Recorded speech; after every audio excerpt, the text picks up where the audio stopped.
To imagine is to see things with your brain, things that don't exist yet. And imagination is like the muscles in your body. It's something that you can train. When children find a stick on the ground, they play and they can imagine it to be anything. But then we grow up and all we see is a stick. So who takes away all this great imagination that we all are born with? I believe that we only use a fraction of our potential imagination, and this is because of a series of limitations. One is being the senses, how they work. Our brain is a lump of fat that is trapped in complete silence and darkness, trying to make sense of whatever input it gets. We are born, we look at mom and dad and friends and colleagues and celebrities, and we create ourselves and build our inner world. Sometimes we are presented with something that doesn't make sense, and we feel confused. That is very good for us. That's how we learn. I'm an artist, and I think the most important thing that art can do is to make us confused. These are starlings, many thousands of birds, and no individual bird has a clue where they're all going. They follow an algorithm looking at the 7 closest birds, and if 2 or more flying in a new direction, you follow. These are humans, and no one knows where we're going. But if enough people do something, we all do the same. We follow another algorithm. We are medium-sized organisms, somewhere in between insects and whales, in between atoms and galaxies, and it's very difficult for us to understand very small or very large distances in space and in time. When the old human looked at the horizon in all directions, and the stars somehow seemed to be stuck to some sort of dome in the sky, and then the world had to look something like this. But in order to see things from a place where you're not yet, that takes a lot of imagination. We need to see things not from our own perspective, but from all perspectives at the same time. We need to see things not as they are, but as they potentially could be.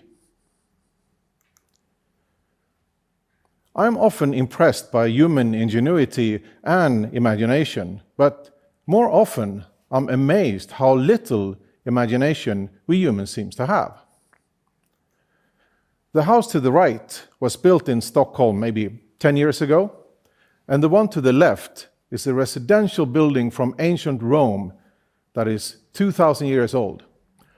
I'm not an architect, but hey, is this the best we can imagine? A school a few hundred years ago and the school of today, the way that we teach our children, is that the best way we can imagine? Or democracy, we get to choose between a few predefined sets of opinions, and then every few years they ask us to put a piece of paper in a box. The Greek invented that 2,500 years ago. I don't know. Or the objects around us. Many of them are designed exactly as they were designed by the first human civilizations. This was the structure of power in ancient Egypt, like 4,000 years ago. This was the structure of their armies, and it's the structure of modern armies and of modern companies. Why do we still organize ourselves like soldiers? Can we even imagine a different way? So, you start a job, full of enthusiasm and new ideas how things could be improved and changed. But your colleague says, no, it's not a job down here. New ideas come from people above. So you work yourself up in the organization, not because of your ideas, but because you do the job the way you're told. One day, your loyalty has brought you to the very top, and now you are the boss. And by now, you have totally run out of ideas because they have never been promoted. Or education. Is it a fun-packed adventure of challenges? Or is it more like a certificate that you can sit still and do as you're told for like 12 years? I mean, then you can qualify for a lot of jobs. These are modern pigs. We tamed them for 10,000 years. Today, they are hairless and compliant. They just stand there waiting to be food. This is a wild pig, and this one will not be food without a fight. This was us before civilization, when we lived with nature, until 8,000 or 10,000 years ago when we became farmers, until 300 years ago when many of us became industrial workers. And since not so many years, many of us today are computer workers. So we have built a new human habitat, a human biotope. And it's practical, it's convenient, but I don't think it's very good for new ideas. I think what we have is bad design. An example. Around the year 1900, cities like London and New York had fleets of electric taxis. And this was before a company called Ford came up with the idea that we should all drive our own car on gasoline. And that changed the human habitat all over the world. Villages and small cities became megacities with tall and expensive buildings in the middle and an endless urban sprawl where you simply cannot go if you don't have a car. So the whole world changed because of a few car companies and oil companies. Today, the world is changing again. We change as a species. We are merging with technology, and we are merging with the internet. And again, it's only a few companies that control this change. So, can we trust them to create the best future human digital habitat? It's not easy to think different than the system in which you live. It's not easy to be a feminist in Saudi Arabia, and it was not easy to be an atheist in medieval Europe, or to be anything but a communist in North Korea. Today, almost the whole world has confessed to a new belief, a new religion, which is the free market, the algorithms of profit and growth. We live and we think in this free market. And as long as there is a profit in fossil fuels, as long as there is a profit in more consumption or winning elections, is it even possible for us to fix the problems of today? Not so long time ago, we used to have slaves.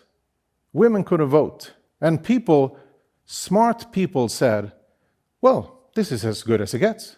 We cannot imagine a better society. But there was one. These were the best phones that different phone companies could imagine in 2006. But in 2007, one company imagined a different phone, and everyone else followed, because there was a better way to make a phone. There is a better way to make everything. Then I mean everything. But in order to do that, first you have to imagine it, and then we have a problem. So, with these ideas, I started Rumtiden Idea Lab. It's a very special co-work space in Stockholm. It's some sort of laboratory where we explore how new ideas are born, and if we can improve that process.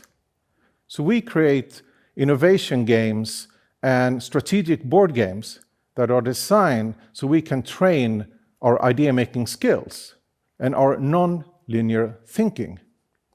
We work with metric time, 10 hours, instead of the old Babylonian system that we used for thousands of years. We block human senses and replace them with non-human super senses. And we made robots with built-in disabilities. We work with different clients that are interested in new ideas and perspectives, or we work for ourselves to create new things that we believe should exist. The space in itself is designed like Minecraft or Lego, so we can rebuild and remix and also rethink what is an office, what is a workshop, what is a gallery, what is a laboratory. It's a space for ideas. So when I say that the things we have, that is bad design, and that is built on old ideas from ancient dictatorships and armies, I'm not being pessimistic. What I'm saying is that everything is just a poor version of what it potentially could be, including ourselves. Imagination is our potential superpower. We have just forgot how to use it. But it's not too late if we start training. So look at all the things around you and ask yourself, is this really the best we can imagine? Thank you.